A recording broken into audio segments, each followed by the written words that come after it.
Welcome to episode 89 of the Two Rash Challenges podcast. I'm Dave Lewis. That's Eric Neal over there. What's up, my friend? How you doing? Man, living the dream. You know how it is. The Premier League is back, and it was a beautiful, beautiful weekend of football, man. Yeah, here's the thing. My fiance, the lovely Nancy, was away for the weekend, right? Oh. No kids. Kids are away. Stop. And I think I watched I couldn't count. There were so many games. I think I watched 8 full games. Not like partial games, 8 full games. It was insane. I was so happy. Yeah. So joyful. The problem was that this EPL season is insane. And I was excited. I woke up and I watched the game live. Liverpool-Everton, the derby match. Was that the game you watched with me, or where were you? You're missing an action at some point. So Friday night is my weekly night where I can just watch my shows by myself, drink my drinks, have a good time. I sleep on the couch so that I don't wake anyone up with the crazy snoring. And it's an agreement we've come to, and it's just beautiful for everybody involved. Except when you wake up on Saturday morning. Of course. And so I woke up, and it's my day to sleep in, or if there's a game on, just watch the game like uninterrupted, whatever, right? And then we switch on Sunday. I get up early, and she gets to sleep in. Right. You know how it is. It's like real life, it's compromise. Compromise. Yeah. Give and take. So I was taking all of it. I had a great night. Got ham boned on Friday night. Woke up. My phone, though, I didn't plug it in because, I put my head down on the pillow while I was out. And so I just started watching the game, and all of a sudden I'm like, it's really quiet. And I look, I'm like, oh my God, my phone. And so then all of a sudden I turned it on, it was just blowing up all over the place. Yeah, I felt alone. I remember, I think I texted you. I was like, where are you? Yeah. What is going on? I actually get concerned. When it's a live game and I'm watching it live and I don't hear a peep from you, I actually get worried. Like, should I go down to Grove City and see how you're doing? Are you alive? But you're like, my phone wasn't working. I was hungover and involved in the game. Well, so it was a great weekend just because I had so many games to watch, but the tone was set. Let's go over this match. I've calmed down. I've taken a Xanax, a Vicodin, and every other drug just to calm me down. I'm excited about the game. I knew it was going to be a good game. Liverpool-Everton, the derby match. Everton hasn't beaten Liverpool in like 80 years, so it's really not much of a rivalry lately. So I'm watching the game, and the game starts out well. After 7-2, we lose to Villa. We look good. We're passing the ball around. We're looking slick with our passing. The possession is good. Robertson's coming down from the left side, and he feeds Mane, who slams the ball in. It was beautiful. 1-0. I felt everything was right in the world. It was great. I mean, I just loved it. Then your boy, Short Arms Pickford. Oh, yeah. Jordan Pickford, England's #1 keeper, who's crap. He decides he sees Van Dijk in the box. Van Dijk's going to get the ball. Van Dijk's not even in a dangerous position. Was he even going to get the ball? Who the hell knows? But Pickford takes out Van Dijk. I mean, just takes him out. It was a horrible, horrible challenge. They say Van Dijk is offside, right? And he was. That's legit. I'll give you that. VAR looked at it again. Yes, definitely offside. The problem was Pickford didn't get a red card for this. And there's no way, even you, Eric Neal, can disagree with this. Even if it's offside and the play is stopped, you cannot take out a player like that. That was a red card. Everton should have been down to 10 men. Liverpool would have been up 1-0 against 10 men, game over. But no, VAR decides, we'll just look to see if it's offside, but we won't really deal with the whole thing that happened after the offside. Why not? Explain that to me, Eric Neal. Rules are rules. No, that's not a rule. That's not a rule. No, VAR doesn't have necessarily rules, but it has guidelines that they follow, and there are times that they can use it, and there are times that they can't use it. Okay. That is one of the times that you are not allowed to go back because VAR checks red cards all the time. VAR checks, they look back at a foul all the time on VAR. So that's in their jurisdiction. Are you saying that since it was after play stopped, that VAR can't look at it? If that is a rule, that is BS. That's what they said was the rule. I don't know. I've never read the Rule 49.7, paragraph 6 I'm Right. telling you, says they can look at it. They missed it. And somebody will be apologizing for that one. That pissed me off. Van Dijk's out for the season with an ACL. You know all about ACLs. He's Oh, yeah. 29, 30 years old. Can he come back from this at 30 years old, 29, Yeah, 30? of course. It's not like it used to be. Like, if you got an ACL in, like, 2002, you were fucking done, man. Your career was over. Even if they could glue it back together somehow, you were never going to be the same guy that you were before. Now, the way they've got it, the surgery down and all the techniques and the recovery and everything, usually you come back stronger in the knee than you were before. That's what I've heard. But even at that late age, 30? Okay, well, look, if he was like a striker or a winger that was like relying on speed and all of this stuff, I would be more concerned maybe about it. But as a big center back, I mean, I think he's fine. But he's got speed. I mean, he does have that in his game. That's not like his defining characteristic that makes him, All right, well, let's move on from that. I was worried about Van Dijk. I didn't know it was going to be that bad, so I wasn't that depressed. I was like, okay, he's out for the game. That's rough. We got to see Matip and Gomez play and whatever. Okay, well, we could get through this. Then Keane scores on a set piece. I always call him Michael Keane. Keane scores on a set piece. Obviously, they miss Van Dijk on that one because they have nobody with any height to deal with him, and Keane had no problem with that. So it's 1-1, and I'm feeling like crap. I was going to text you and say I'll sign up for the draw, but you didn't respond. So I didn't know. I thought you were dead. So it's 1-1, and then Salah. Oh, Salah scores a brilliant goal. Brilliant goal, yes. All right. Eric Neal. It was okay. It was this ball. It was like a volley. It was off a rebound, and he like volleyed it. It was pure class how he took it. It was just amazing. So at 2-1, I'm like, we're good. I still feel like we are good. We're feeling good. And then the weakest defender on the team, Trent Alexander-Arnold, who you've been talking about forever not being a defender, and I'm starting to agree with you. He gets torched going down, I think it was the left side. He gets torched, and this cross comes in for Calvert-Lewin, and he heads it in. But that was on Alexander-Arnold. There was no pressure on the guy who was crossing the ball. He got beat big time. There's such a gap. It's just terrible, man. I heard you talk about Trent Alexander-Arnold. He's a winger. Danny Alves? Maybe he's Danny Alves. I mean, could Danny Alves defend? Danny Alves could defend, though. Could he? He had both. Yeah, I know. Let me give you my little rundown here. Wait, I'm not done yet. All right. I'm not done yet, Eric Neal. I'll give you your time. Then dirty Everton and Richarlison, that horrible tackle on Thiago, that was terrible. So he gets the red card, right? So I'm feeling good about this. I'm feeling good. Like, all right, maybe we can pull this out. Thiago de Mane, who pulls it back for I'm sorry. So it's 2-2 at this point. Then we get to the moment that I know you and I will be talking about. Thiago passes it to Mane. Mane pulls it back for Henderson. The heart of this team, Jordan Henderson, clutch as he ever, scores a beautiful goal, even though Pickford really screwed it up. It wasn't that great a goal. Henderson kind of scuffed it, and Pickford got his hand on it, and the ball kind of flipped up in the air, and he's like flailing around with those little arms. Definitely his fault a little bit there. I am going ballistic. I mean, I'm by myself. I'm yelling at the dog. I feel such joy. And then VAR shows up. And I can't be I don't want to be a hypocrite because I was like, oh no, it's VAR. They're checking this. There was no way it was offside. And you know what, Eric Neal? It wasn't offside.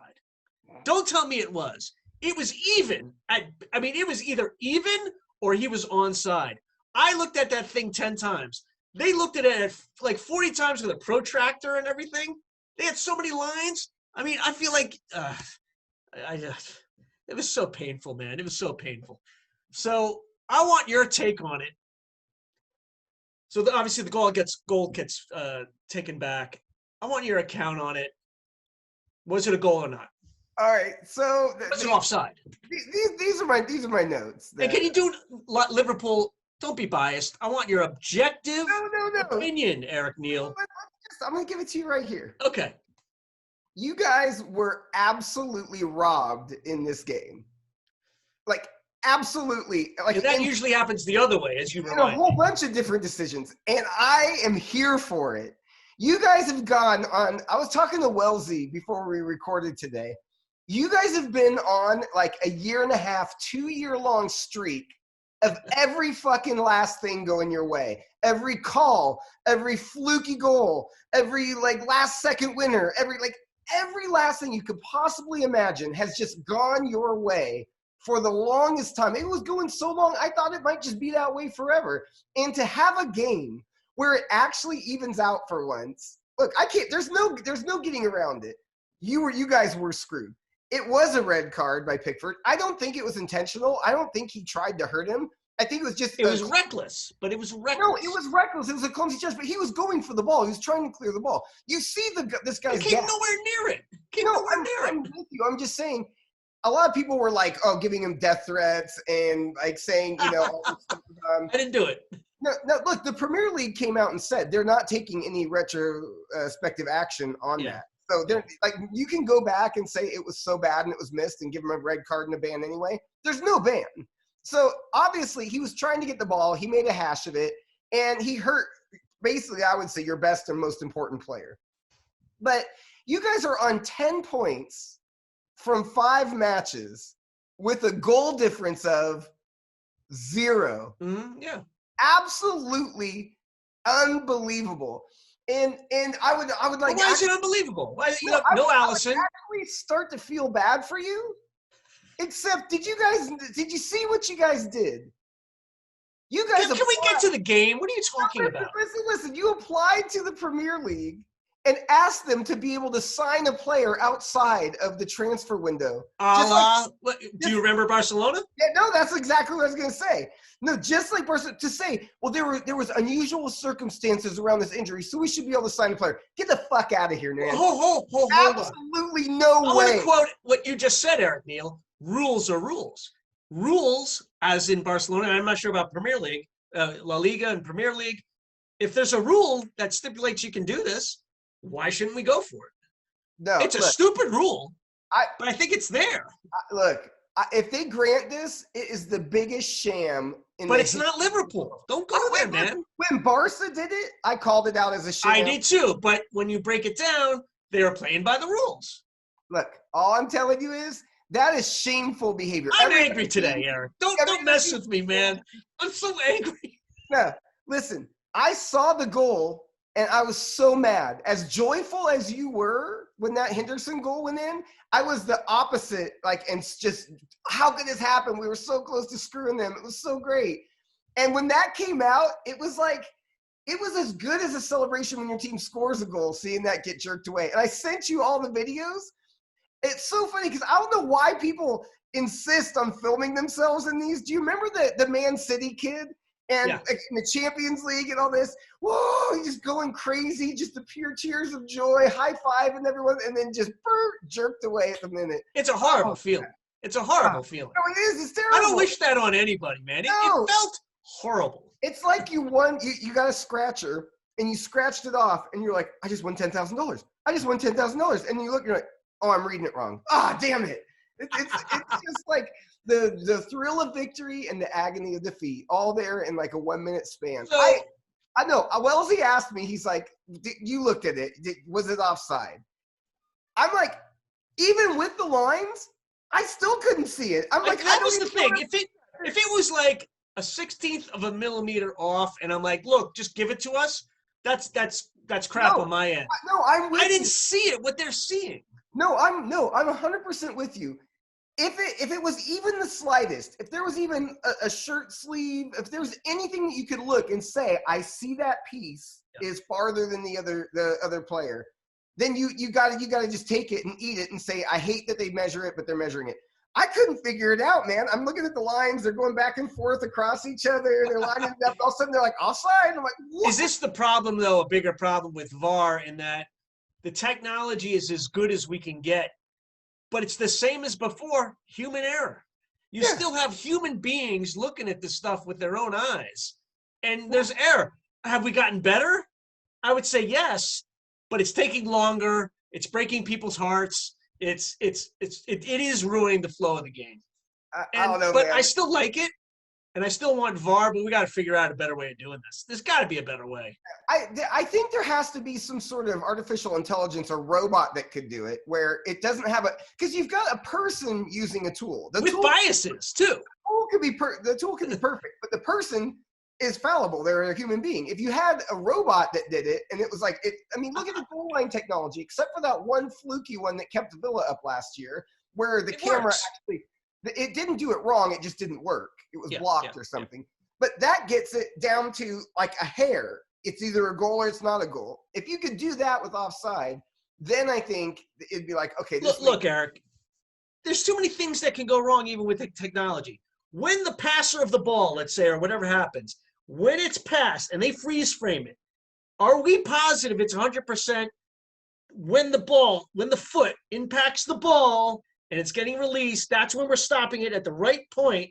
Because if we're off by a millimeter, that could be the millimeter on the other end. Like, it's an inexact science. Right. Impact of the ball moves. I don't know.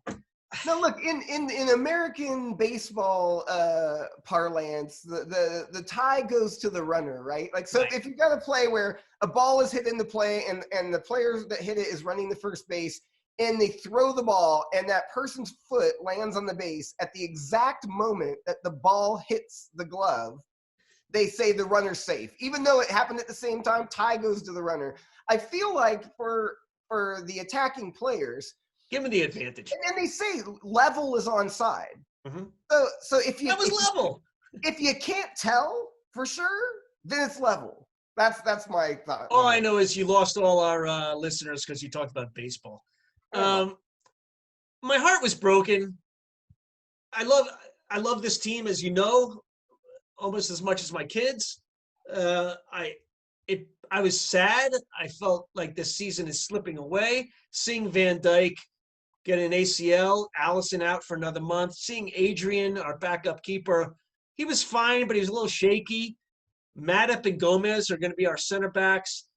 Our best defender is Robertson right now. I mean, he can actually defend. Right. Your real issue, and this is what I've said the whole time, when Van Dijk's not in there, everyone else can't do what they are allowed to do when he is in there. So Robertson, you're right.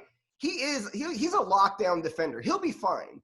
But Trent Alexander-Arnold is not going to be able to run amok and just go play around and run 90 yards up the field and hang out and try and take quick corners and do all that shit, because he had Van Dijk behind him. So if he gives up that shitty cross that he gave up earlier, Van Dijk's there, that's swept up. That's not even the problem. So now he's forced into doing something that he can't really do at that high of a level. And then that puts pressure on the people in the middle who are not Van Dijk, who are going to make a mistake here and there. And all of a sudden, those 3-2 victories that you were getting every time, or the 1-0s, or these things at the end, turn into draws. No, it's going to be 4-3 games. The rest of the year, it's going to be Brendan Rodgers and early Klopp. 4-3, 3-2 wins. Hopefully wins. It's going to be a lot of goals. It's going to be, you know what? And I don't know if you can do – the thing that we have going for us is this is a wackier season than last year. I mean, this season is crazy. I mean, these results, and we'll get to them, are so nutty and so unpredictable.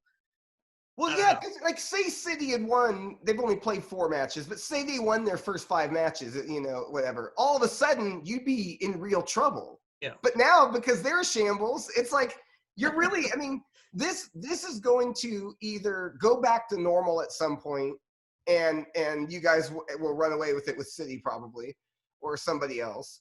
Or it's going to be the Evertons of the world. A complete sham. This, like, you never know what you're going to get all the way through the end, and be probably the most fun and entertaining season I can remember.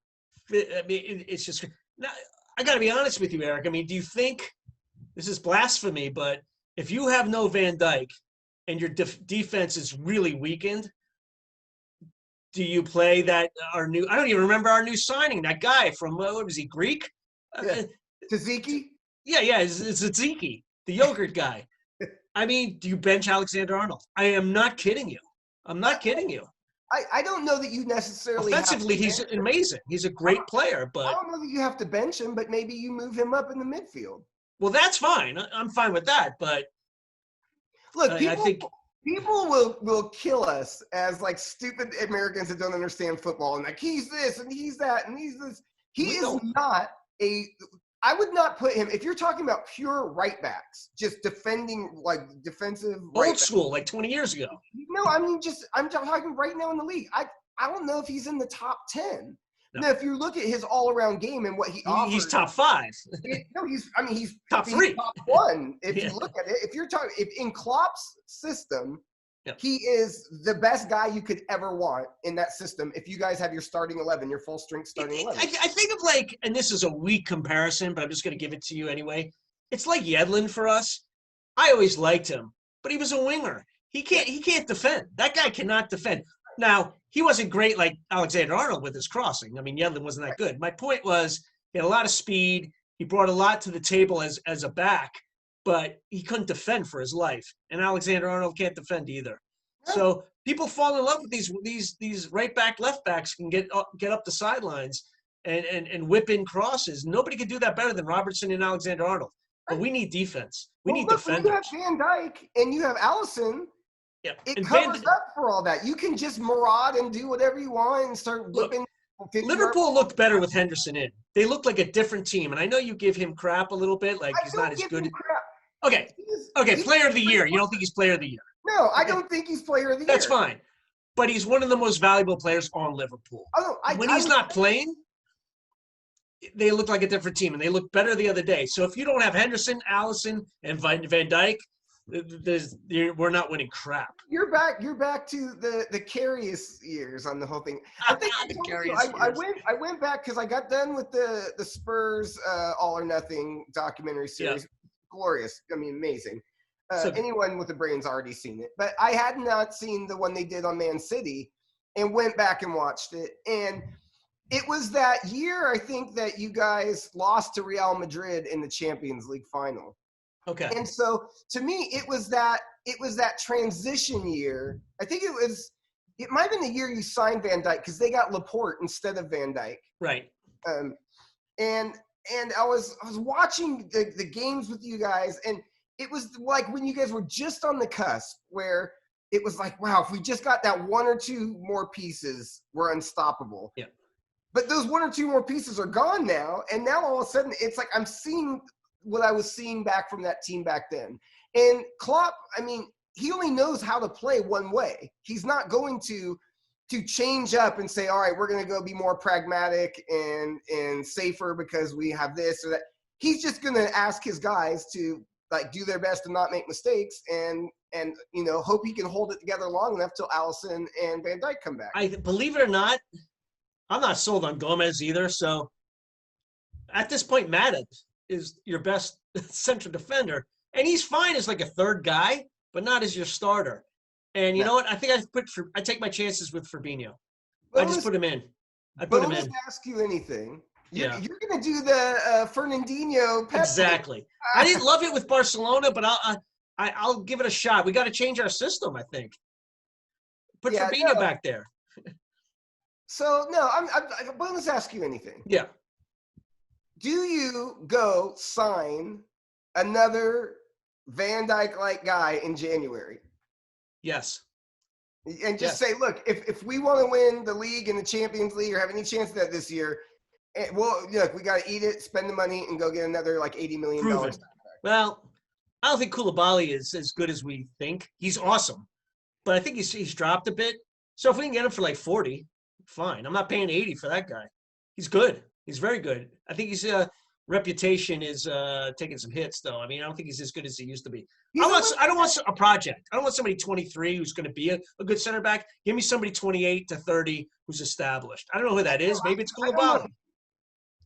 Can you spend that much money on a guy that is going to play like 2 years, though? I mean. But I think the window can close on this team. I think we have 2 years. This year, next year with Salah and all these guys. So I think you go get the guy who's experienced. Well, you know what? I mean, it could close this year. Like you said, if Van Dijk comes back, he's not himself. If Allison... Look, Mane looks as good as ever. Salah looks better than ever.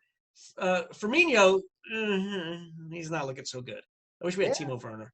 All right, well, I'm recovering from this. I mean, they did get a draw. I mean, it's not like we lost, but it felt like a loss to me. Let's talk about a losing team, okay, Eric? Finally, when you started answering your phone, I texted you, said, "Hey, I'm going to watch your game. It's Newcastle versus Manchester United. I wanted to see how Manchester United rebounded from the Spurs debacle, and I figured, you know what, you guys have played. I think you won one game in a row, not two. Before the break. Yeah, I know you're on a good stretch for you." And I was like, let me give it a shot. But I also texted you to say, whenever I decide to watch your games, that's when you lose. So I sit down, I watch the game. You look horrible. You get a deflected goal. I mean, Wellsy will go over all this, but even at 1-1, I had no faith you were going to get the job done. So throw it to Wellsy. Let's hear how you guys blew it. Yeah, it's time for our man on the streets of Newcastle, Andrew Wells. So this is Andrew Wells, live from Newcastle, and he has actually some fan view report and my own mixed in together about Man U.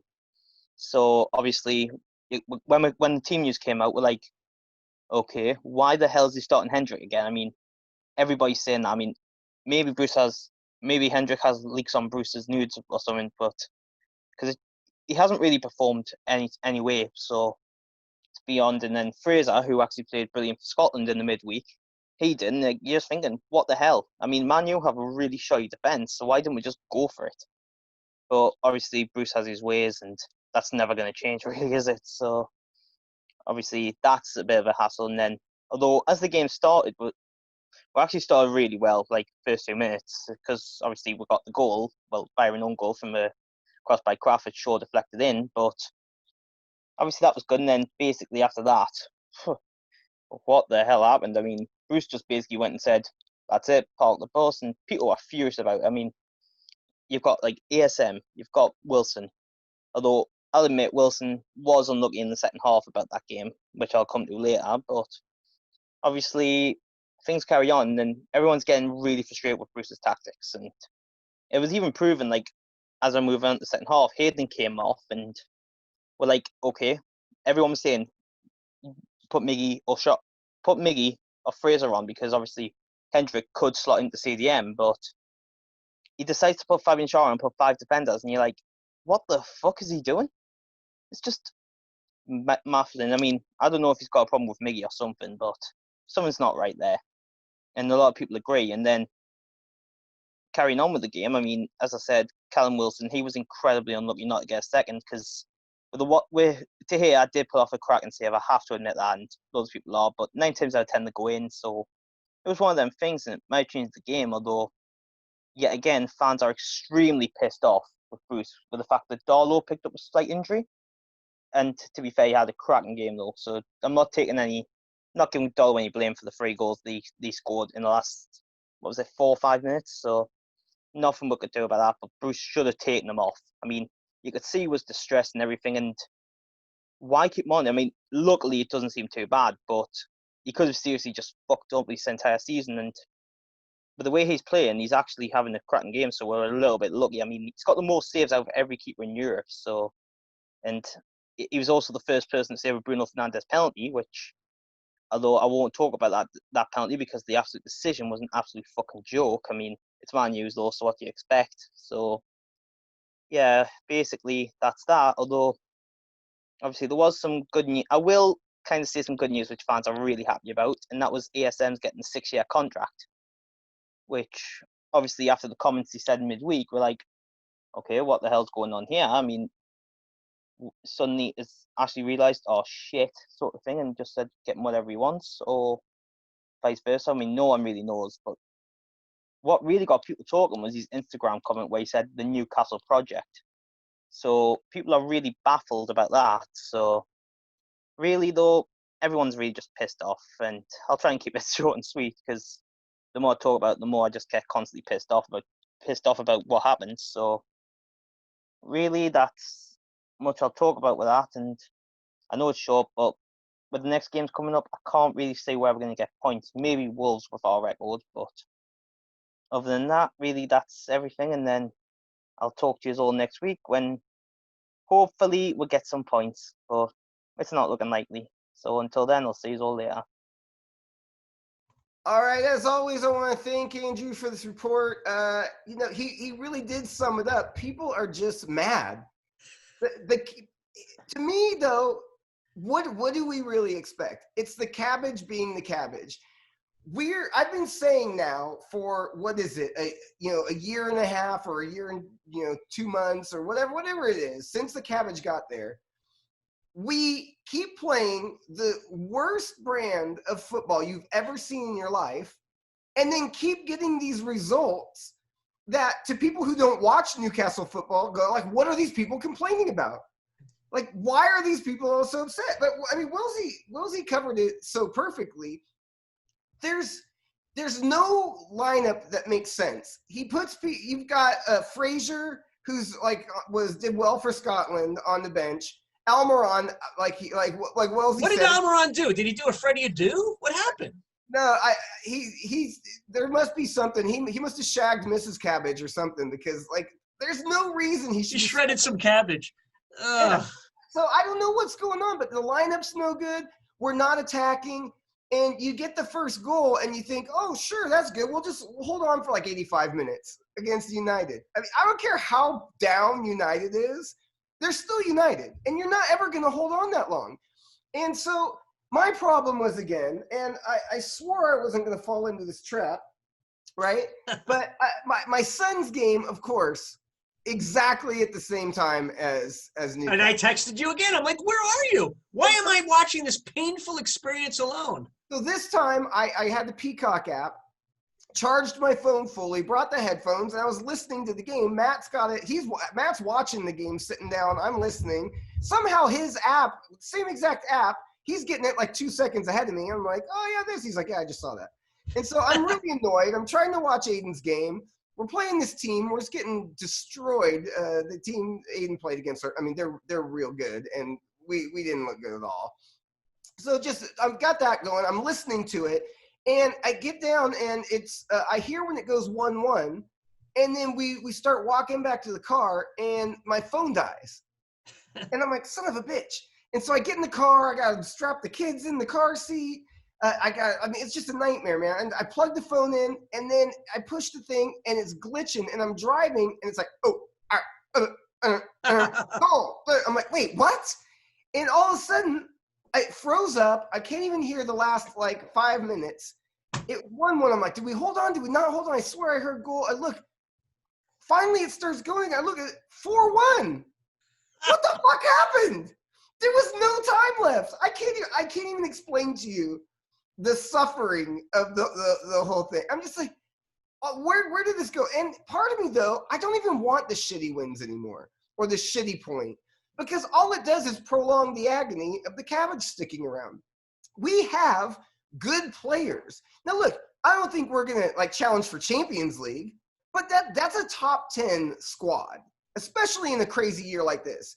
If we had a real manager, we would easily be able to be 50 points. But your owner doesn't care, right? He's leave cabbage in there. No, here's the thing. He spent all that money on players. He still is trying. He's suing actively, trying to get the Premier League to approve the sale. I think they made an improved offer to cover the amount of money that he spent on transfers. I think they probably made some sort of deal, and we're like, look, go get some players so you don't get relegated, and we'll fight this support and we'll win. But he's definitely not going to fire the cabbage and pay him all this money for however many years he has left in his contract and go out and spend big money on another manager if he's selling the team. It's not happening. So this is what we got to look forward to. I mean, Wellsy was saying, and this is one of the beautiful things. I think they raised, it was 20 or 30,000 pounds for the Newcastle food bank, because people said, instead of buying the game for 15 pounds, we're going to give 15 pounds to the food bank. So nice. And everyone was saying, really, I hope this gets as much media attention as everyone's slating all the Geordies all the time about being excited about the takeover, even though it was the Saudis. Because when something good happens, you don't hear a peep about it. But when something goes down that they don't like, you're in the newspaper every day. So anyway, good on the Geordies. It's just hard because all we have right now in this world is football to look forward to. All week long, anything that you loved, that you cared about, that was normal. Aiden's season ends this weekend. These guys' final tournament for the season. all week I look forward to the games, but then you get it and it's just, I mean, even if you get something out of it, you're like, it was just crap, man. We just played terrible. And if you look at our next 4 matches, man, I mean, I do this exercise every time, and we always laugh because you look at it and you think, oh, okay, I complain like we're going to get 0 points, and then somehow we end up getting a whole bunch of points out of it. But if you look at our next matches, we've got Wolves next. Wellsy seems confident of getting the point out of this. Apparently, we've got a very good record against them, but I don't know. I don't like the smell of it. We've got Everton after that. That's a beatdown for sure. Coming up after that, we have Southampton. Could possibly get something out of it, maybe. And then to wrap up that, Chelsea after that. I mean, look, the way this season is going, there's points there for you. But the way you're playing, it's diabolical, man. It's unwatchable. No, it's anti-football. It's not fun. It's what do you get? The goal. I read this somewhere. Someone said it looks like our plan is kick the ball to St. Maximum and hope he does something cool. Like that guy can dribble. Now he's the only guy on your team I would pay to watch. Oh man, I'm not paying to watch John Joe Shelby. No, Callum Wilson's good. I mean, no, he's good. He's okay, but I want to see a flair player, and that guy can dribble. He's fun to watch, but he gets hacked a lot. He holds the ball a little too long. He reminds me of our friend Barack, right? Yes. He had that crazy V dribble, move that he would just destroy people with. But when you're playing rec league, all that does is get you kicked. It works every time. You can just juke the pants off him every time, but you're getting kicked for sure. So, how many of those can you take before you got to crawl off the field? Yeah. All right. Well, yeah. I mean, you guys, once again, this feels like the same. Well, let's just go back to a year ago, 12 months ago. It's probably the same thing you're talking about. Yeah. Poor football, poor style. Your players are better than this record. The cabbage is killing this team. Yeah. I don't understand the Almiron. We already talked about that. He's one of my favorite players on your team. And when I went to watch the game, I was like, he's not even starting. What did this guy do to him?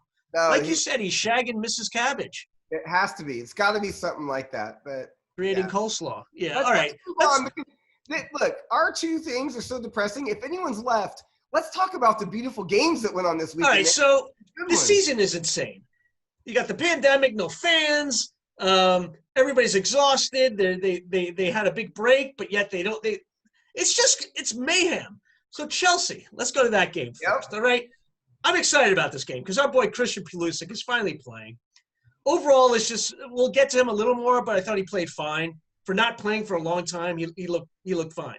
So I'm watching this game. I'm like, you know what? If Pulisic's on this team, I want to see the attacking style of this team. Timo Werner had a brace in the first half. His second goal, he flicks it over the goalkeeper and then nods it in with his head. No, beautiful. Pure class. Yeah. I mean, he's going to be good. So they're up 2-0, right? I'm like, this is great. Done and dusted. Chelsea are going to be fine. And then, by the way, Ings. Remember I said maybe I was going to pick him for the Golden Boot, but I went to Salah. Yeah. This guy Ings is good. I always wanted him to stay on Liverpool. He scores to make it 2-1. And then Kurt Zuma, the crappiest center back I think he's just as bad as David Luiz. I think he's horrible. He does this back pass to Kepa, who has no confidence whatsoever, right? I don't know if it was a back pass. What the hell was it? But Kepa goes to get the ball, and he kind of half-heartedly goes in for a challenge. And I don't even remember what happened. What happened? They scored. I think they scored on that one, Southampton. It was a fluky thing. Yeah, it was fluky. It was weird. So it's 2-2, and I'm like, Chelsea blew it again. But Chelsea go up 3-2, and I'm thinking, they'll hold on to this one. No problem, right? Pulisic has this great little through ball, beautiful ball to Werner, who slides it over to who was it? Havertz? Yep. It's Havertz, right? Yep. Great goal. Pulisic was instrumental, made me so happy, right? So you're thinking 3-2, Chelsea have it. Their defense looks horrible. But then Theo Walcott, who's 90 years old, last played for Southampton 90 years ago. He had a great game, and he scores in the 92nd minute, a draw. It's an okay Southampton squad. Our boy Marcus loves Southampton, but this isn't a great squad. No. That was terrible. Is that on Frank Lampard? Who's that on? Okay. Who's that on? Here's the issue. they needed to sign. They got a real goalie, but he got hurt. So you can't hold that against Frank or the team. They went out and they got Mendy. They spent and money. is Chilwell, by the way, he's more offensive. He's not like a standout defender, is he? Chilwell? Oh, he's a good defender, yeah. Is he that good? He didn't look good the other day. So they needed to. We talked about it. They needed to get the spine right. They need to get They have Conte. So you've got Jorginho's okay. Defensive center, center mid, defensive mid. They got the new goalie. They needed to get a center back, a Van Dijk or Laporte quality center back. Koulibaly, get somebody, yeah. And they didn't do it. And then what happens in matches when you need to shut it down, when you need to say, I don't care who you are, I don't care if we're playing City, I don't care if we're playing Liverpool, we're just locking it down. They can't do it. They can't. They're incapable. Doesn't this show, though, in this modern game, you have to have a keeper, a stud center back, and a stud defensive mid. That's the spine. All those attacking players, the four up top for Chelsea are amazing. All the attacking players for Liverpool are amazing. But unless you have that spine, like you're talking about, you're in trouble. Look, with Alisson and Van Dijk and then Fabinho in your spine, in the Liverpool team, if you score 3 goals, you win every time. Right. Every single time. No one is putting 4 past you. You might end up in a shootout and get 3, but I doubt it. I really doubt it. So if you do that, and they score goals every single match. And did you notice how much better they looked with Pulisic in there? Oh, I know. Do you know what it is? People are forced to double up on him, or at least like shade him directions and pay attention to him, even if he doesn't get a touch on the ball. Yeah. He makes so much more. Werner couldn't even get a touch before, where Havertz was getting the ball taken off him every time. All of a sudden, those guys had all the room in the world because Pulisic was in there just murdering fools. And it's his first start since he came back. Yeah. I'm telling you, they are a different team. Look, he wasn't dominant, but he didn't need to be. But his touch, he had such great touches. Yeah. You know, whenever I start thinking, Gio Reyna is going to be 20 times better than Pulisic or something like that, when I watch Pulisic play, they're different players, Gio Reyna and Pulisic. Right. They just are. But, boy, he's silky smooth, Pulisic. And whenever he gets the ball, he just goes forward. He never goes side, left, or right, just forward. Yeah. I love watching him play. Right, and that forces you as a defense. You can't just let him go. You have to put somebody on him, and then whoever is marking him, you got to back that guy up because he's going to get – And you're right, Eric. Timo Werner hasn't – I think he scored 1 goal before this. He scores 2 when Pulisic's in there. Yeah. No, because all of a sudden, here in the Premier League, everyone is so good and the game is so fast. A half a second is like a lifetime, and it gives you so much room. And so now all of a sudden, where they were cramping and squeezing down on everybody, now all of a sudden they're in panic mode and they're scrambling around. You saw Werner; he was doing whatever he wanted to do. He was just running wild. You brought up a good point. Body language. People didn't look happy on Chelsea. Oh my God! They don't look happy. Conte doesn't. Who's a nice guy, didn't look happy. No, the whole crew looked like they went to a funeral like right before the match started. Maybe it'll be Lampard's funeral soon, man. No, it was crazy.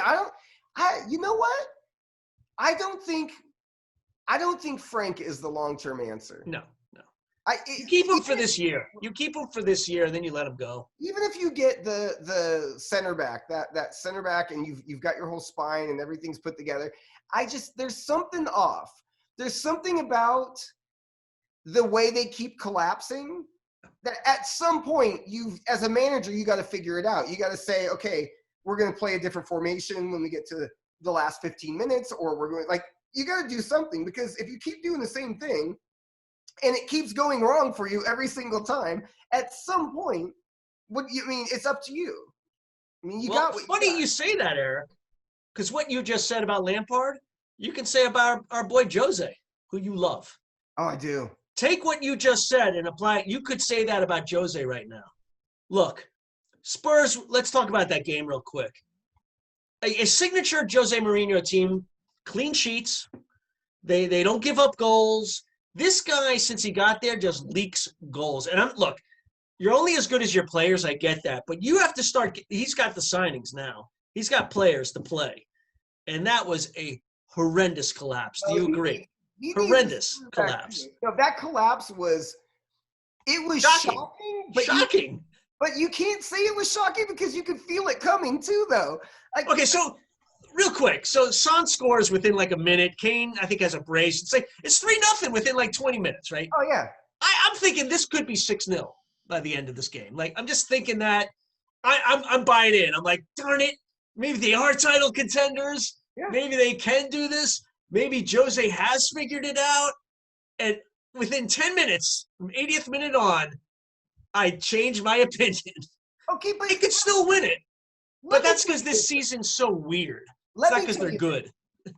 I feel like this collapse wasn't one of the typical collapses that they had, or I don't think it was comparable to the Chelsea collapse. The Chelsea one, fluky goal. No, so you've got the first one is a set piece, and I felt like it was kind of a robbery anyway. I didn't feel like that was a foul. Like the guy jumped in front of the guy and fell down. Like it wasn't even really a foul, but and it was an own goal. The second one, they screwed it up. Yeah, the second one they come in and rip the cross in, and the guy heads it in his own damn goal. It was a nice header. And then you're down. No, you're right. But then you're down to like the last play of the game probably. The ball fluky bounces to the center of the field, and Lanzini comes in with a fucking FIFA goal, smashes the shoot button on his controller, and the thing flies like it has attached to a rocket. The keeper got his hand actually on it. Lloris, yeah, and it still goes in. I watched it like 4 or 5 times. I just wanted to watch it again. Lanzini the ball just comes out. People are like, okay, no big deal. He comes across the ball. He cuts it in a way that the ball just goes left to right. It's incredible. And Lloris got his hand on it, like you said. It was unstoppable. Look, he meant to just like hit it hard and hope for the best, but he wasn't trying to like spin the ball off the outside of his boot and like go like bends. It went from left to right like your golf shot, man. It was just like, woo! From one angle, it looked pretty straight, but then you see it from the goalie angle, and the thing bent like a damn banana. That guy's never going to do that again in his life. Never. So I get it, but you could do that in any game, Eric. You could be like, okay, it was an own goal, but they put themselves in a position. Get that 4th goal, the game's over. No, look, Bale comes in, Kane hits the post. Right. That would have made it 4. Bale dribbles, beautiful dribble. I know, it was nice. Really destroyed the guy, and then puts it wide. That's what I mean. I feel like it was different to me. I feel like Jose has fixed it. He bought Højbjerg, who looked really shitty. Do you remember in those first couple games? Everyone was like, why'd they buy that guy? Oh, my God. He was exactly the Jose guy. That like, in front of the back line, just cleaning everything up, make the simple pass right to feet every single time. I don't even put that on Jose, and I almost don't even put it on the players. That was a fluky one. Now, if it keeps happening like it did last season, then fine, you can say it's Jose. But I don't know what else he could have done in that situation. No, it could have easily just been 3-1 and they won, and I understand, but it wasn't. No. Do you real quick bonus? Ask you anything? Could they win this thing? Could Spurs win this? The title? Okay. I'm not saying I think they're going to by any stretch, but I really think they could. This season. This is almost like the season Leicester won. Every team had some weird shit happen and had a down year. City was down. Liverpool were down. Chelsea were down. United were down. Like everyone had a bad year. And they had not a traditionally great year that would normally win the league. But you remember Spurs were even in at the end there with them, and they shitted away. And they had a chance to win it. So I feel like this is that kind of season where they could do it. The thing is they're in Europa League, and I think Jose in his mind is still thinking, I don't know if I've got the squad to make the 4th place and get a proper Champions League spot. Our best chance is probably just to win this thing. And to get a trophy as well, you know what I mean? So I think if they got knocked out of that early and didn't really go for the cups or anything and just put everything into the league, maybe, but I don't know. Well, let's see. You know what the weird thing is? We're jumping to so many conclusions. We played all of 5 games. I know. It's such a small sample size. I don't know if it's because of the international break. We started late. It just feels like we should be like halfway through the season by now. But no, it does. And you know what was funny too is they were saying the fact that the fans are not there is having an effect. There's no home field advantage. Right. Not much. So, like in that Spurs match, instead of them just playing and then all of a sudden collapsing 3 goals in 8 minutes or whatever it was, if those fans were rocking that way, it could have like give them the energy and the boost they needed to hold on to that. Like they say that these crazy ass results all over the place might have a lot to do with the fact that look, sometimes I'll turn on a game before, it's a couple of minutes in and I'm like, I don't know if this is a home or away. And then when the camera pulls back and I see some of the coloring in the stands, I'm like, oh, it's a Newcastle. Right. It's at St. James Park. I can't tell. Yeah. This game I was excited about. Villa Leicester, or as Ted Lasso would say, Leicester. Right. Horrible show, Ted Lasso. So I was excited about this game. It was pretty drab, actually. I was looking forward to it. By the way, I'm a big Jack Grealish fan, but that guy needs to shoot more. That guy can dribble in like a phone booth. He's amazing. He can dribble around like 8 people, but he doesn't shoot. So Leicester was missing Madison and Vardy, and you could tell. But all of a sudden, Ross Charles Barkley, comes out of nowhere. Nobody closes him down from 25 yards out. In stoppage time, hits this laser of a shot into the left corner. That was clutch. Villa are undefeated. 4 out of 4. I don't know. There's no explaining it, man. That's more of a shocker than what Everton are doing. Do you agree? Oh, Villa going from almost going down to being like they have a game in hand. They could be in first place. So maybe they're the Leicester then, because remember Leicester almost went down the season before they won the title. Maybe that's it. Everton. You're right. You brought it up a couple of weeks ago. Everton's not really Leicester, but if Villa won this thing, that would be it. That would be it. No, absolutely. No, it was funny because someone on Twitter, I love the like that aged well tweets where like someone says like something and completely curses themselves. But like minutes before Barkley scored at the end of that match, some Leicester supporter said, "If Barkley scores to win this game, I'll shit on my Xbox." Do you have video of it happening? No, people are waiting. People are like, "All right, here you go. Gotta do it, man." That's a great signing for Villa, and that's great for Barkley because he's going to play every game. Oh yeah, every game. Yeah. And then the other game I was really excited about was City versus Arsenal. I was like, this is going to be a great game. It'll be fun to watch. It's pretty boring, I thought. Arsenal, again, are more organized. Defensively, they're better just because I think Arteta is really tightening things up. But they going forward, they're suffering, though. That's the problem, give or take. You know? I don't know. Well, I don't know. I mean, I feel like they had chances in that game. I mean, if you look at it, do you want to know the funniest statistic? If we would have beat Manchester United, we would be ahead of you on goal difference. I know. We would be in 3rd place. I know. This season doesn't make any sense. That tells you everything you need to know about this season. But if you look at Arsenal are level on points with Leicester. Yep. Right? And also with Wolves. And so, I mean, they're right there for a Champions League spot. I mean, there's so many teams with 10 points, and City are in 11th place, but they have a game in hand. United are in 15th place, but they have a game in hand. Look, if you look at the table right now, it's top 4. Everton, Villa, Liverpool, and Leicester City. Yeah. That's wacko. Who would have predicted that? No, but even if you even go down to the bottom 3 have Burnley's only played 4 matches, but Sheffield and Fulham have played 5. They're all on 1 point. But any of them win next week, and West Brom lose or draw, and they're out of the bottom 4. I know. So I mean, it's crazy town. It was a crazy weekend. It was the results were crazy. I think it's going to be crazy like this for a while. Will it be all year like this? But if it's crazy like this through December, we're going to see some strange teams in Champions League spots. I'm here for it, man. It's so refreshing. It's fun. It's like MLS. Right. Yeah, exactly. All right. Let's go to the Columbus Crew. Okay. I'm done with EPL for now. I've soured on this team a little bit. I was not excited. They lost to Montreal and Cincinnati, 2 of the worst teams in MLS, back to back. They just haven't looked right. So it's Sunday night. It's last night. I'm like, I've got to watch the game. It's against New York City FC at home. I think they had like 1,000 fans there. It looked packed. And New York City FC are playing really well. They don't give up any goals. And here come the Crew, and they look solid. It was a solid result. They win 3-1. It was a little shaky at 2-1. It was a chippy game. New York City FC were hacking away. Santos had limped off. I hope his injury isn't bad. I don't know. But we didn't have Zelleran. We didn't have Nagby. We didn't have Eloy Room. But it was a good, solid win against a good team. You agree?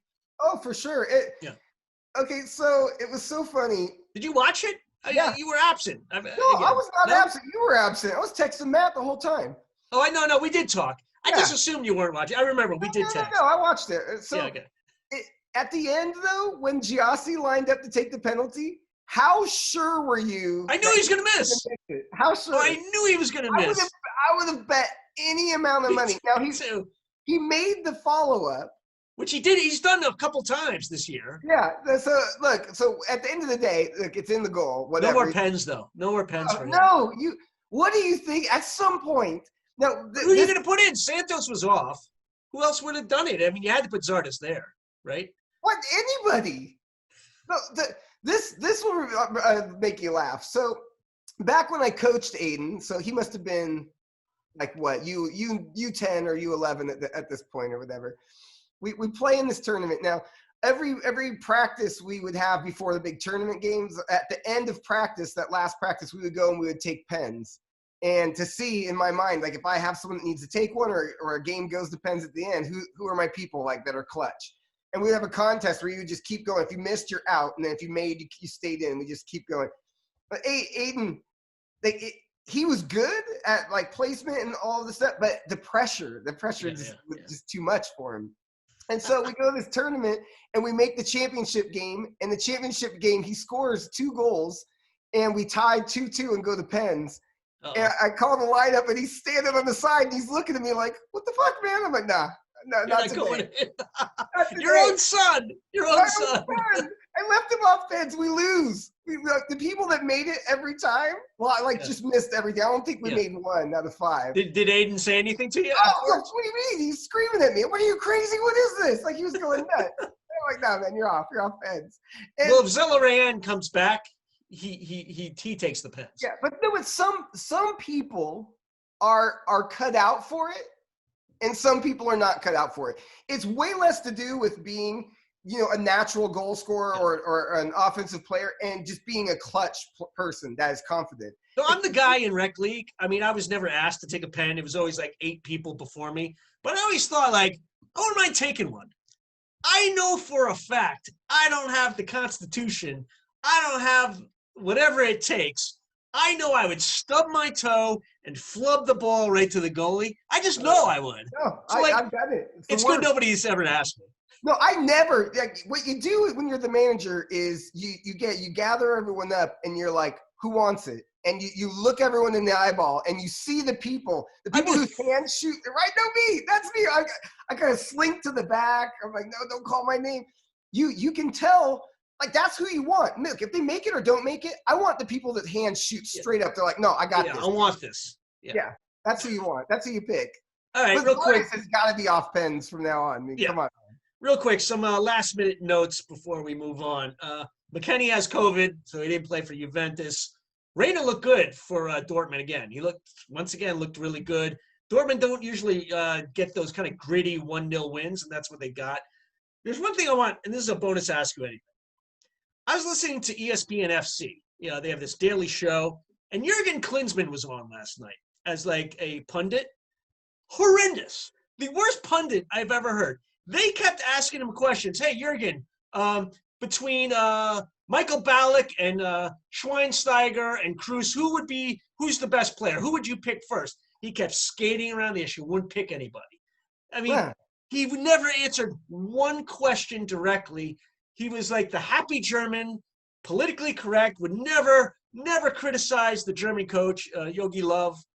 He was horrible. So if they keep bringing him back, I will never watch that show again. He is so bad. And you know what? I think he was a crap coach for us. And I'm down on Jurgen Klinsmann. And he had his ocean view of Zoom in the background. What a douchey thing to do. Come on. I identify with that. Yeah. You're the Jurgen Klinsmann of this show. I am the Jurgen Klinsmann, yeah.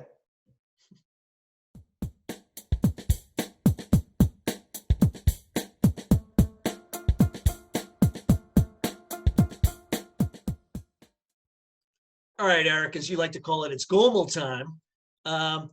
This is who I want to get off my lawn. These knuckleheads who decided that the supporter shield, in MLS, whoever has the best record gets the supporter shield. It's a real honor. It's actually, we think, more of a championship than the MLS Cup. You agree, right? I think the team with the most points wins the thing.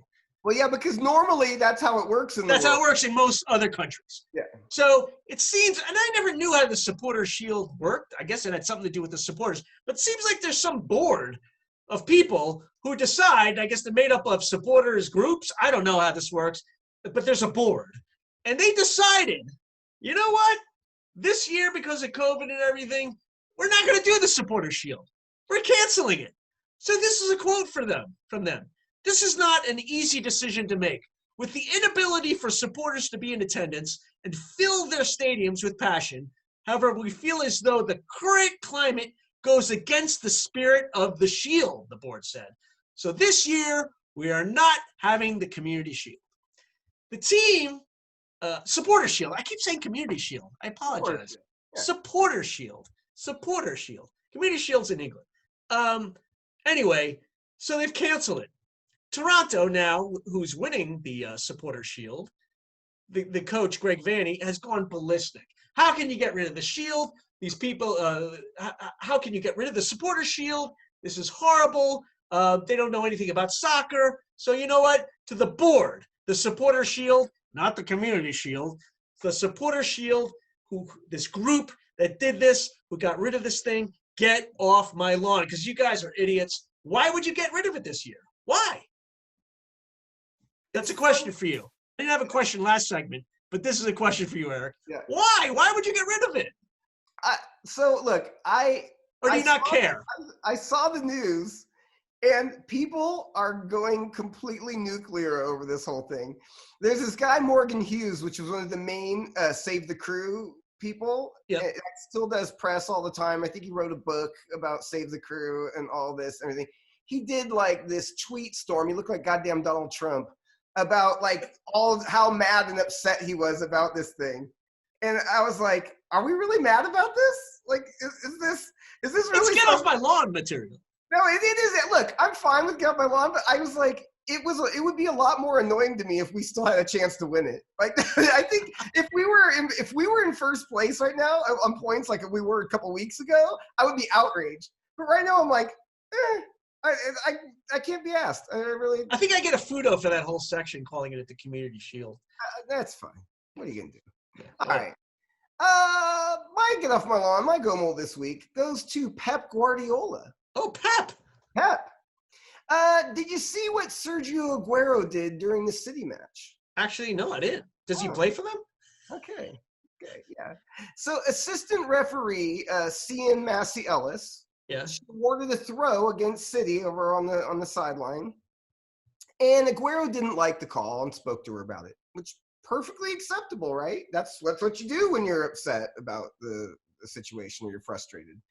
The problem is what could be generously referred to as inappropriate and what is actually called sexual harassment.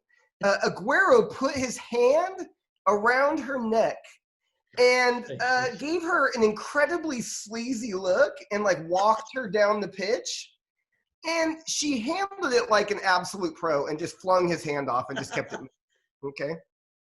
Really extra creepy though.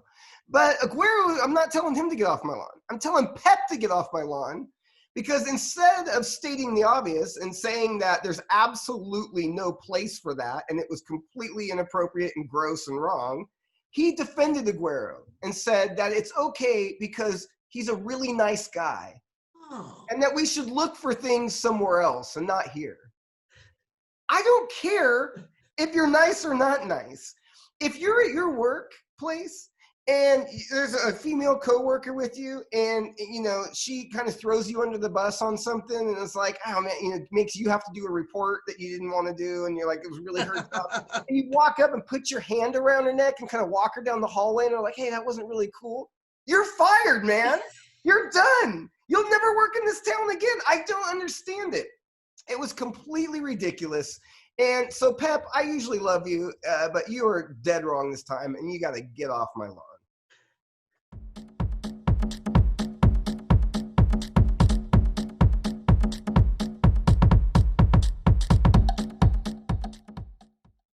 All right, man. I got a question for you. It's been a lot of questions this show.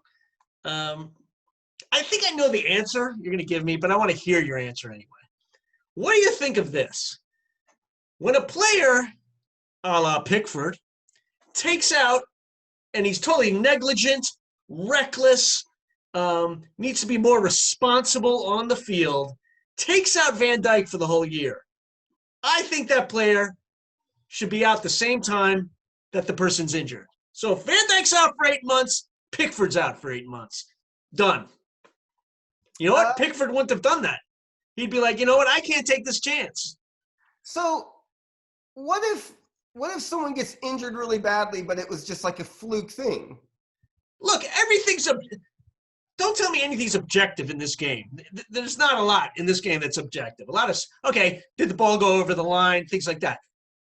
You can't tell me what a person's intent is. We can't get into their head and all that. So what was your question? Remember when Son broke the Everett, wasn't it Andre Gomes' ankle? Yeah. Like, it was like hanging off like a piece of meat. I mean, just absolutely gruesome. How that guy came back, even the same season, I'll never know, like the rest of my life. But I feel like it's a physical game, and if you legislate it to the point where people are afraid to even make a tackle, you lose something. But what about the studs up tackle? Now, I don't leg breaker. I can tell when someone. People don't know how to tackle well. People don't know how to tackle well, and they get irresponsible, and they do a leg breaker. I would have had no problem with them giving Pickford like a 5-match ban or something. Well, no, but so maybe give him more than 3, right? You know what? He got nothing. I would have had no problem them going back and giving him a red card. And he gets 3 games. Red card. Yeah, because I said it at the time, and I was like, I want to just break Dave's balls and be like, look, clean tackle. I don't know what you're talking about. But that annoyed me. It was that the way it went down, he was just clumsy in trying to get the ball and just made a hash of it. What about the young on Stuart Holden?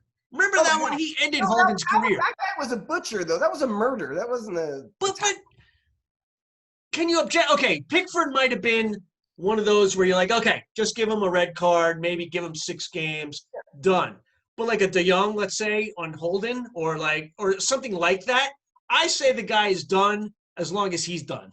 I mean, you can do it, but I feel there's no way to manage this. And then, if you have a reputation, and you're going to get for sure longer than someone that is like supposedly a clean player, and then blah, blah. I don't know if I really believe in this rule, but I believe in it enough that they should be punished more. Now that Pickford didn't even get a red card, and if they don't go back and give him something for that. No, they said they're not going to. They reviewed it and said he's clear. Guess what? I bet you they'll re-review it. They're going to do a re-review. Really? Yes. They're going to do a rerun. I think people are so sick of Liverpool right now that they're just like, they're enjoying every moment of it. They're like, I don't like feeling like the team that people might feel sorry for. I know you don't really feel sorry for Liverpool, but if we keep having some of this stuff, you might. It would have to be a lot more stuff, man. All right. What do you got for me, man? All right. Really what I want to know is, how worried are you for your season right now? Look, you're going to make the Champions League no matter what. You're probably going to at least get to the quarterfinals of the Champions League no matter what. You guys don't seem to love the domestic cups. So, I think if you maybe we should this year. I felt like if you wanted to, you could probably win one of those pretty easily. But how worried are you for the Premier League title at this moment? Even though, like you said earlier in a very true statement, we're only 5 matches in. Yeah, and so we talked about it a little earlier. I'm real worried because, like we've talked about, Van Dijk out, Alisson out. I don't see how you can sustain. Look, if we get really far behind it, see, this is our only chance. Everton are going to come down to earth a little bit. Villa are going to come down to earth again. Spurs are going to be inconsistent. Chelsea is going to be inconsistent. I even think City will be inconsistent. So that's why I'm not totally worried. But if you just look at Liverpool on their own and what they did last year and the year before, I'm getting worried. The over-under was 85 points. And I almost laughed at you. I know. Laughed at you. And I still think they're going to get above 85 points. I think they are going to get close to 90. But I thought 85 was a joke, and I thought you were high. Now with all these injuries, I mean, if some results go poorly, we could be in that ballpark. Yeah. And that's not going to win you the league. No. I think 92 points is going to win you the league. Points? I fluked my way into that. So genius. I should have put some money on it. That was the funniest shit. I think 92 points is going to win this year. 90 to 92. Oh, yeah. There's no one's getting close to touching us. So it's like 88 to 92 in that range. So Liverpool are going to be in that range. But I'm worried. I'm worried because I think they have enough talent to get enough results to be in the mix. Yeah. But City are flawed. When they don't have De Bruyne, they look like a different team. They just do. I mean, they didn't look right the other day without De Bruyne. So, yes, I'm very worried on a scale of 1 to 10 and probably a 7 or 8. Fair enough. Thank you.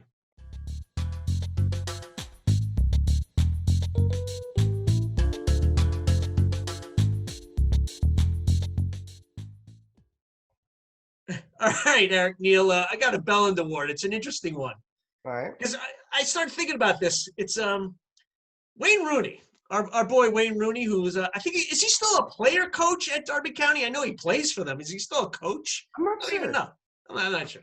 So it seems that Wayne Rooney's hanging out at his house. He's chilling out, and a friend of his pops over. A friend of his. It sounds like you and me a little bit. His friend comes over to bring back a watch. I don't know if it was a gift. He stole Wayne's watch. I don't know if it's a gift. Who the hell knows? But he's coming over to see Wayne. They're friends. His name is Josh Bardsley, right? So get this. Bardsley went to his house on Thursday to give him a watch before Derby's championship clash with Watford on Friday. Rooney was unaware about the situation and played the full 90 minutes in his side's 1-0 defeat. What he didn't know was that his buddy was supposed to get tested for COVID. He didn't yet. And then he went to go play a game. And then Rooney's friend, Josh Bardsley, then he does get tested. He does have COVID. Oh. And he went to Rooney's house knowing really he kind of shouldn't have been there. With friends like that, who needs enemies? And I'm just curious how good a friend this Josh Bardsley is. Because Rooney is pissed. According to reports, Derby County forward Wayne Rooney is angry and disappointed after a friend, I say air quotes, who had been told to be tested for COVID, visited his family home, and later returned a positive result. So he's like, I should have got tested. I didn't get tested. Let me go hang out with Wayne. And then, I'll get tested after. Oh, shit, I did get tested. Hey, Wayne, I did have COVID. Sorry, dude. Do you think they're friends anymore? I can't imagine, man. So Josh Bardsley, you are this week's Belland Award winner. And I wonder if he'll ever get another Belland. I don't think he's going to show up on this show. I don't think he's in it for the Ballon d'Or. I don't think so either. What do you got, brother? All right. My Ballon d'Or winner this week is Sergio Aguero for the obvious reason, but all of the clowns that are defending him. Now, you wouldn't believe most normal people, when they saw this, the video of it, all the pictures like mine that I posted, and let me say, I got a little bit of a grudge, by the way. This is one of my biggest Twitter pet peeves.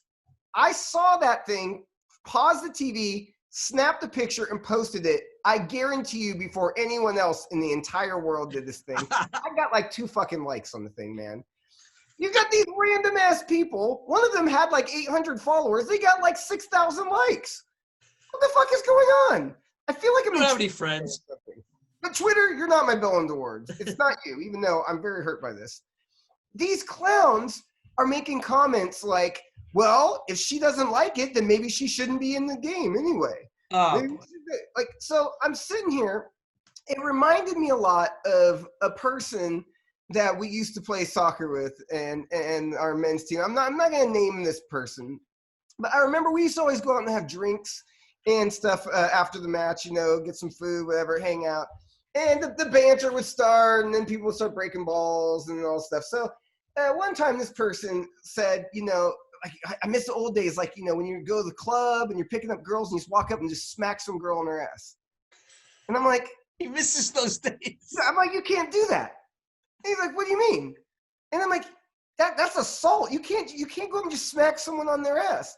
And he's like, well, if they don't like it, they can smack you back. And I'm like, that's not that. You're missing it. That's not the point. And I'm sitting here, and he's really, really winding me up. And I'm thinking, this guy's fucking with me. He knows that I'm sensitive about issues like this. I have a daughter, 2 daughters now at this point. And it's just like he's fucking with me. And then I'll keep going with the thing. And he's like, no, you smacked them. I said, imagine you have a daughter. Like, what if that's your kid? And someone's coming up and they're just like putting their fucking meat hooks on him. Like, what are you talking about, man? And he's like, look, then don't go to the club. Like, if you don't, if you're not there, like, I'm like, no, you should be able to go in public without fear of some fucking caveman. You should be able to wear what you want. You should, go where you want. Right.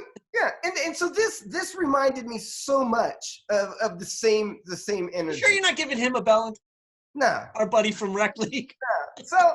So I'm sitting there. It just felt like the same kind of energy. And I'm like, as a human being, man or woman, you should be able to go to your job without somebody else at your job putting their hand on your neck and giving you a real sleazy look and walking you down the hallway, the field, the factory, wherever you work, the classroom, whatever it is. That is not anything that's like, oh, well, if you don't like it, just stay out of the game. It's just fucking ridiculous. I can't stand it.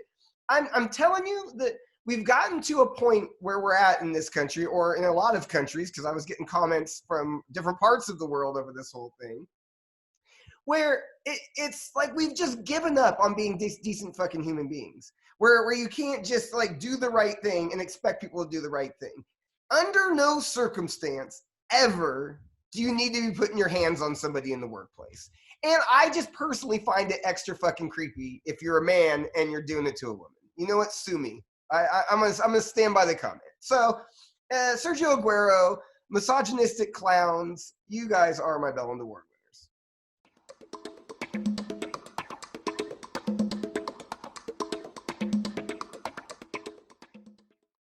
All right, it's time for this week's Twitter shout-outs. As always, a huge thank you to our man on the streets of Newcastle, Andrew Wells. He's at Wellsy95NUFC.